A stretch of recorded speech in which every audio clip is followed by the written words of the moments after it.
sweet, so sweet. It's pig calling time.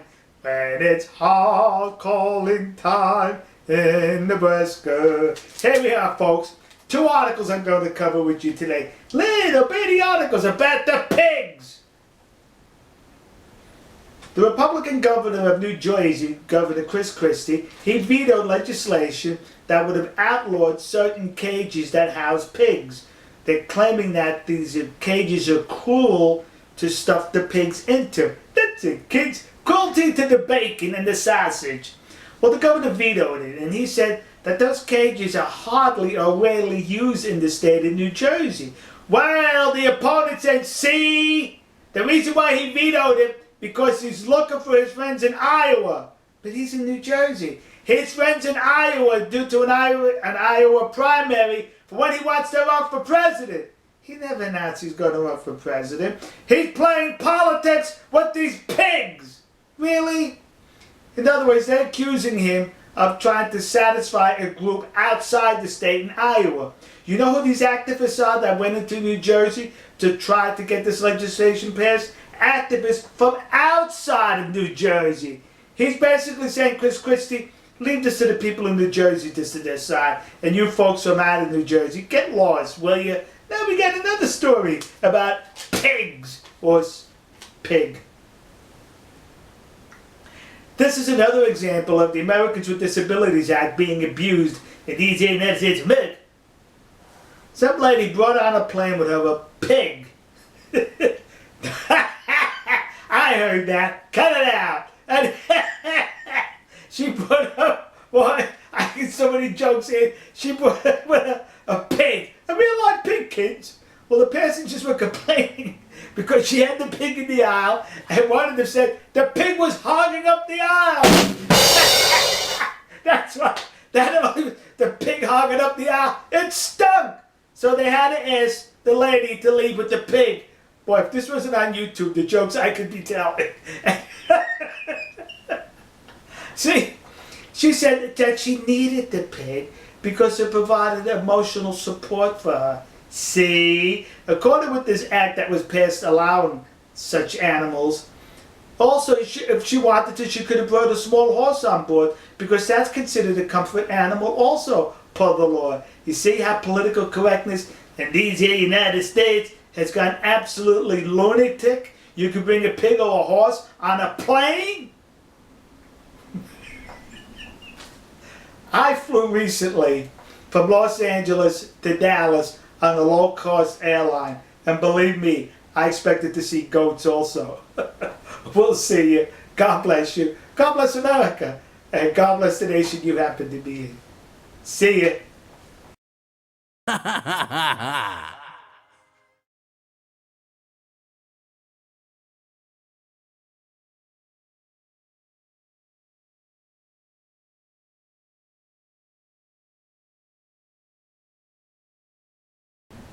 Hi folks. There's a Japanese journalist by the name of Tatsuya Kato. He's in South Korea, and he'll probably be there for a little while longer against his wishes.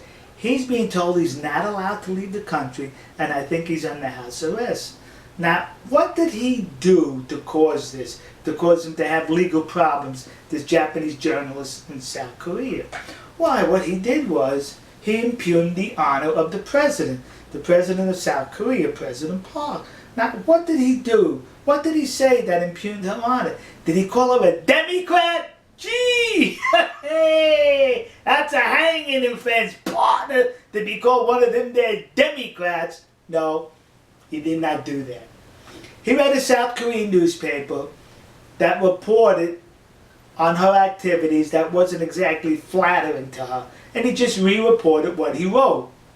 And that's what caused him to be placed under house arrest and told you can't leave the country until further investigation. So why is it the South Korean newspaper could write it and not face any legal consequences, but this Japanese journalist, why? You can't leave the country? You done did it now, partner. Article 21 of the Constitution of South Korea guarantees freedom of the press. But there's a qualifier in that guarantee. Citizens. This journalist is a Japanese citizen, not a South Korean citizen. So right there, he does not enjoy freedom of the press, which to me is rather peculiar. But if you go further into Article 21, I think it contradicts the previous part, because it reads, you also cannot impugn or defame the honor of an individual in South Korea, because you could be held criminally responsible for that. So how is that freedom of the press? So let's just say I'm a South Korean citizen. I can write what I want about another individual, but I better not call him a Democrat and, and place dishonor upon him, else I'll be liable. Alright, if that's your constitution, if that's the laws you enjoy there, so be it. But should it not be applied equally across the board?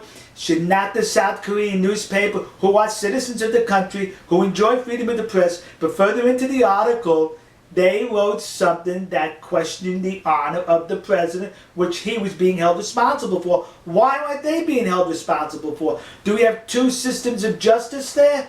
For citizens and non-citizens? I think if you're going to hold this Japanese gentleman, journalist, responsible for what he rewrote that was written in the South Korean newspaper, that South Korean newspaper also needs to be held equally responsible.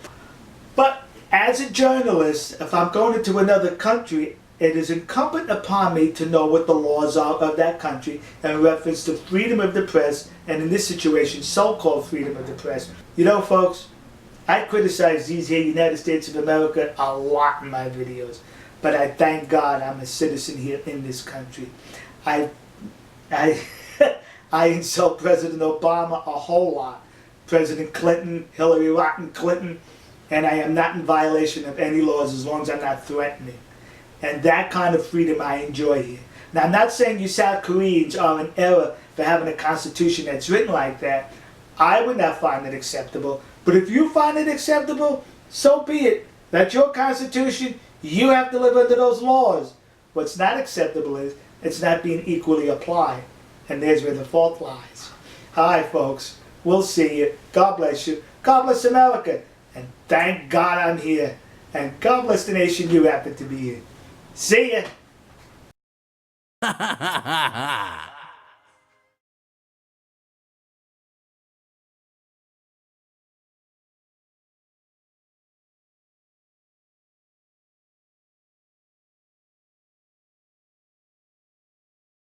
Don't zoom in. Hi folks. Here we are at a typical Japanese restaurant in a typical Japanese city, Tokyo. I'm going to show you how some fish was served. Alright, this is interesting. We're sitting at the table and they serve this whole fish for everybody. Now I want to see how this is divided. Okay, Mitt. Yeah, okay. That's Mitt. He's going to prepare it and I'm going to watch to see how he breaks this up so we can eat it. How do you do that? Okay. Take the chopsticks. Look at how professional he is. Oh yeah, get the bone out of there, please.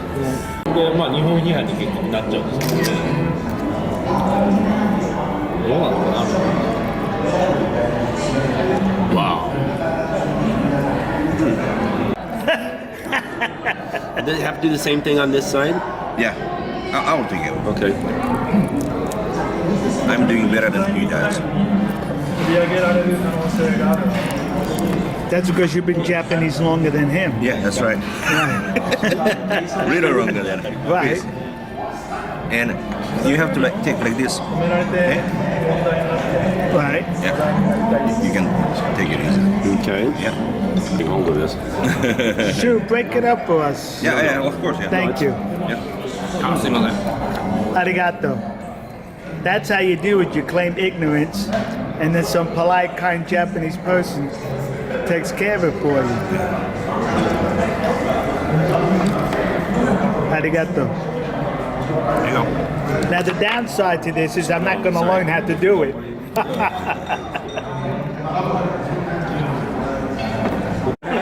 Oh, incidentally, we're having dinner with good friends. ちょっと骨あるけど多分大丈夫だと思います。柔らかいから気をつけてください。See? See? Good friends. Bon appetit. Kampai, everything. Just eat. Arigato. Alright, folks. I hope it worked up your appetite as it did mine. We'll see you. God bless you. God bless America. God bless the nation you happen to be in. And of course, God bless Japan. Neon. Now would you pan the camera towards him? Arigato. Thank you.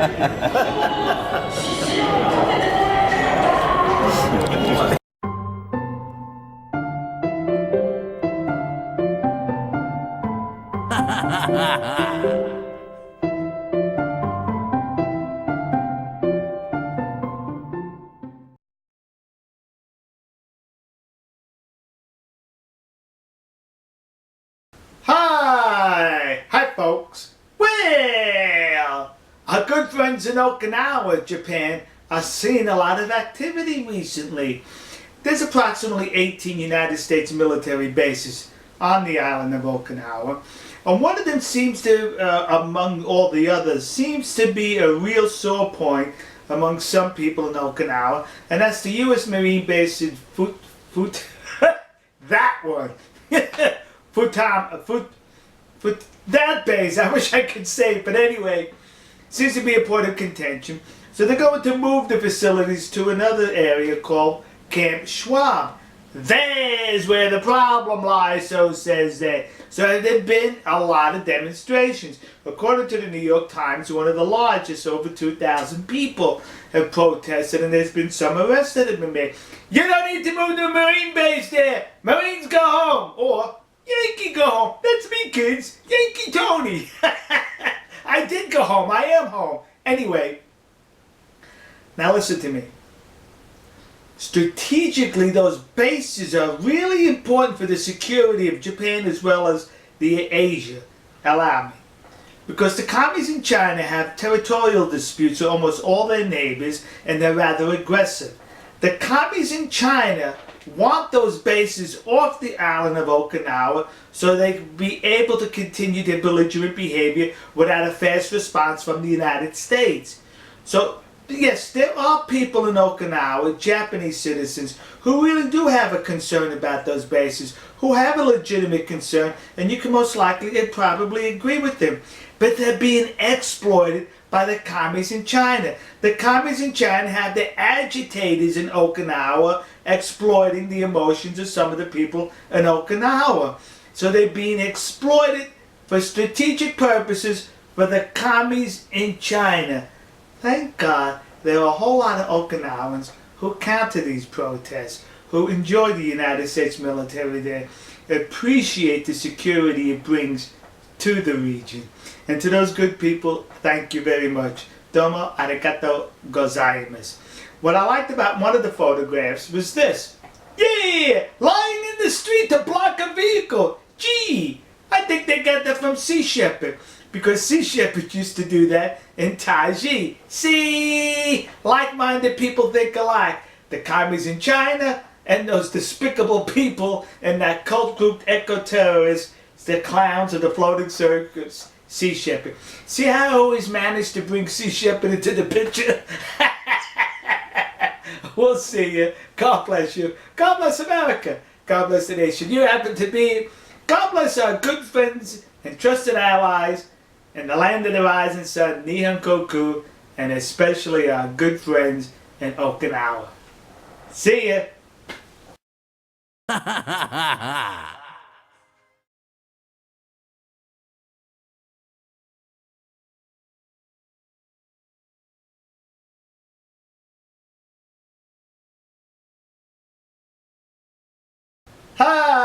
Hi folks. Well, about a year ago, the Japanese newspaper, the Japan Times, they wrote a hit piece about me. Could you imagine? Who would want to be critical of me? I didn't mind the hit piece, but there was lies in there. Well, it seems like now a year later they have to attack another American, a distinguished American, by the name of Dr. Robert Eldridge, or Professor Robert Eldridge. Mr. Eldridge taught at a university in Osaka, and for the last 6 years he's been working with the Marine Expeditionary Force in Okinawa. Now, I know Mr. Eldridge. I met him personally. This man is an honorable man. He serves both Japan and the United States with distinction. Well, as you know, there were protests taking place in Okinawa, specifically at the Futama, I'm sure I'm messing that name up, the Futama base. Mr. Eldridge was on a TV station, a Sakura TV, and he made a comment to the effect that those engaged in these demonstrations are basically engaged in hate speech. And that's what this article, this hit piece was about in the Japan Times. Hate speech! That's what he said. Just because you disagree with the United States of America as hate speech. Wait a minute. In the United States, the definition of hate speech is basically if you disagree with a liberal. No matter what you say, if you disagree, it's hate speech. So why can't we use the same interpretation? But when Mr. Eldridge, Dr. Eldridge, Professor Eldridge used the term, it was accurate. It wasn't a loose definition as used here in the United States. I've been to Okinawa. I've met those protesters. They are engaged in hate speech. It goes on to further to criticize because some people who agree with Mr. Eldridge claim that some of these people who protest the American base there are communist-inspired or communist-led. And they was critical of that statement. Really? Is that what you're going to be? Once again, when I was in Okinawa, when I was in Okinawa, that's a new city in Japan. You didn't know that? Okasaka? No, it's not a new city. When I was in Okinawa, I met a Japanese gentleman who went undercover and infiltrated these protest people. And he was with them for a while. He learned from them themselves that they do get money from the commies in China. What more do you need? And it stands to reason, to logic, which seems to be missing from the opposition, that it's to the commies' advantage in China to have those bases removed from Okinawa. The Japan Times, it seems like they get their reporters from the West, who I guess they can't get jobs as journalists in the West because of their sloppy journalism, so the Japan Times hires them. The gentleman who wrote this hit piece on Professor Eldridge, his name is John Mitchell, and I think he comes from the United Kingdom. The two clowns who wrote the hit piece on me, one came from Australia. That was revenge because of something video I posted about 2 years earlier. And the other clown who lied to me was from the United States. I issued a rebuttal both on my hit piece, on Mr. Eldridge's hit piece, and they refused to publish it on their website, as well as I think they refused Mr. Eldridge's rebuttal also. See, that's how the liberals are. The Japan Times is a worthless news organization because they have to scrape the bottom of the barrel in the West to get their journalists to produce these hit pieces. Alright folks, and Mr. Eldridge, he's an honorable man, and once again I'm going to have to state, he's doing an outstanding job on behalf of two wonderful nations, Japan and these here United States of America. And that's why the Japan Times was critical of him basically. If you read the article, link in the description, you'll see that. We'll see you. God bless you. God bless America. God bless the nation you happen to be. And God bless our good friends and trusted allies and the land of the rising sun, Nihon Koku. See ya!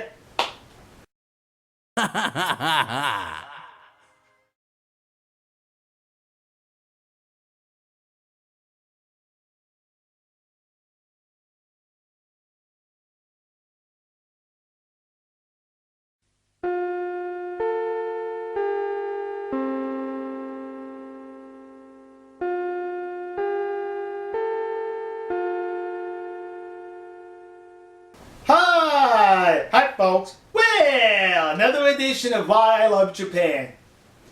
I just recently returned from Japan, the land of the rising sun, Nihon Koku. And one of the nights I spent, was it one night? Yeah, I think it was one night I spent in a town north of Tokyo called Kumagayo. And I do have to say, Colonel Shun did provide me with some very spacious accommodations. It was a suite. That's it, kids. That's what an admiral deserves. Well, anyway, thank you, Colonel Shun, for those accommodations. In the hallway, as you would see almost everywhere in Japan, was a vending machine. And this vending machine dispenses beer. Now, to guard against underage people from getting beer, you have to put your national identity card or driver's license against this pad over here. It reads it, sees that you're above age, and dispenses the beer. So I says, I'm going to try it. So I take out my Texas driver's license, put it against it. Golly lookers, it will not recognize it. Now you know I'm above age. As a matter of fact, I'm over age. Over the hill, I'm so... oh. Well, it wouldn't dispense beer to me. That's it. You can't get any beer because you're a foreigner. Obviously, right? As a foreigner, I can't get any beer out of the machine. So now some of you will probably say, see, there they go again, discriminating against foreigners in Japan. Really? Is that what they're doing? Let me tell you something.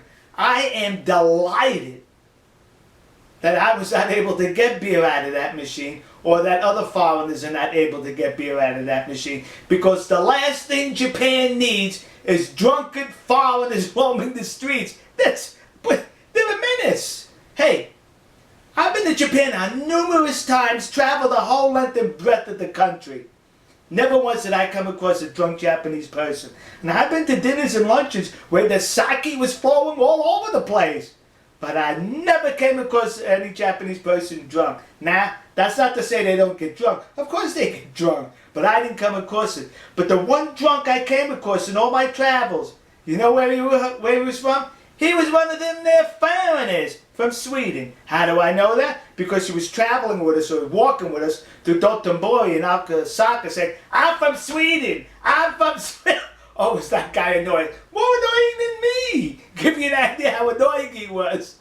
So let's do a comparison here. Do a statistical analysis here on all the travels and all the people who the only drunk was a foreigner. No Japanese drunks I came across. So to that vending machine and the company that has it, God bless you for blocking foreigners for buying that in the vending machine. And I'm sure foreigners could go into a convenience store somewhere and get beer. All right, folks.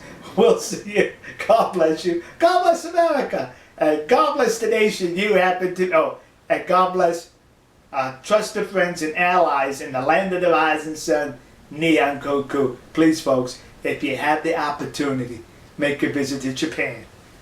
We'll see you.